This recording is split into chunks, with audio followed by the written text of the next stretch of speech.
Can you believe that in 2024, you can interview for a job and not actually speak to a human being? Sometimes you can interview for multiple rounds and never speak to a human being. It got me thinking, is the humanity in recruiting and talent simply just dead? I recently just tested out an AI recruiter bot platform. You know, the AI bots that call you to conduct those initial phone screens. With all the layoffs in the talent acquisition space, the rise in AI recruitment bot platforms needs to be discussed. Hey, welcome to my channel. If you're new here, this is Patrick Recruiter. I'm Patrick, and I'd love to share some insights today with you around this whole AI recruitment bot platform, what it is, how we got here, and give you some tips if you are going through those AI bot recruiter interviews. To see how we got here in 2024, we have to take a look back 2 to 3 years ago, 2021 and 2022. After the initial shock of the pandemic, all these companies realized we can hire faster and expand our boundaries, i.e. we can start hiring global because we're going to embrace the 100% remote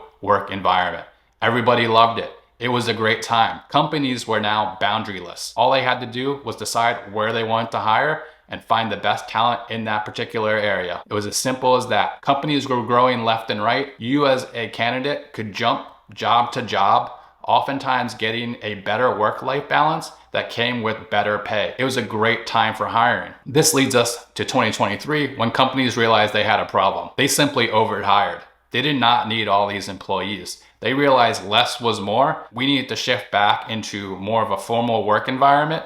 And the idea of this whole remote work life should no longer be a thing. So naturally, what did companies start doing? They started reducing their workforce. Talent acquisition and recruitment / HR teams are the first to go. It's an unfortunate case, but it's just the case. Now, with companies not having any internal talent acquisition or recruitment team, they're left with two options. Work with an external recruitment agency to fill any roles that they might be hiring for, or B, roll out a recruiter AI bot platform. Right now, a lot of companies are going that direction. So I decided to test one of the AI recruiter bot platforms. Here's what I think. It's quick to schedule. Here's how it works. You apply to a job that you're qualified for. The AI bot then scans your resume looking for those keywords that trigger your resume to be flagged to move to the next stage, which is an initial phone call with the recruiter bot. Since this is a bot, it can reach out to you quickly after you apply to a role. It will send you a text to set up that initial call. You could have a phone call done that same day because guess what?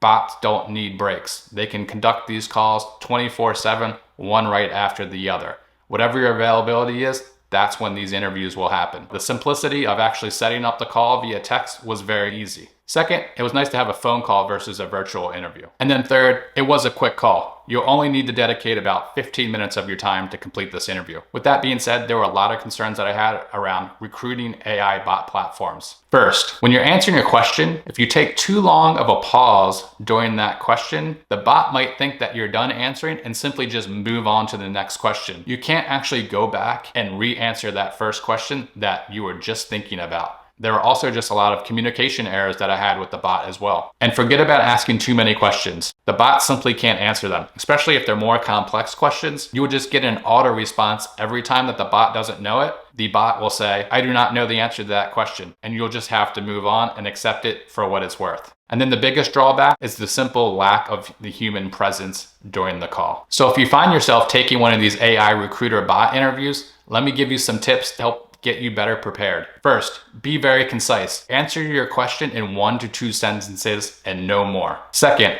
don't take any pauses when you're speaking. If you take too long of a pause, the bot will think that you're done answering the question and will simply move on. You will never be able to go back to that question, and that's what's going to be submitted to the company that you're interviewing with. Third, when it comes to compensation and salary, let the AI bot give you the compensation band first. Don't disclose what you're looking for as far as salary goes. Just confirm the salary band is within your target range and move on. If it's not within your target range and it's way off, simply hang up and don't even worry about that company anymore. But if it is within that target range, just confirm and move on. Do not let the AI bot know exactly what you're looking for as far as salary goes. And then lastly, don't plan on asking too many questions. Stick with the basic ones. Is this a full-time or a contract role? What is the hourly rate if it's hourly? Is this a remote opportunity or on-site role? Stick to the basics. Anything more specific will likely just lead to the AI bot saying that it does not know the answer. AI recruiter bots are infiltrating the talent space. At this point, we better get used to it. But with the right approach, you can still navigate these interviews successfully. So if you find yourself scheduled for an AI recruiter bot interview, I hope these tips help you feel more prepared. If you have experience going through an AI recruiter bot interview, comment below. I'd love to hear how it went and what your thoughts are. If you found this video helpful, connect with me on LinkedIn, like and subscribe. That way you'll stay in the loop with up-to-date recruiting and interview insights. Thanks for watching. I'll see you in the next video.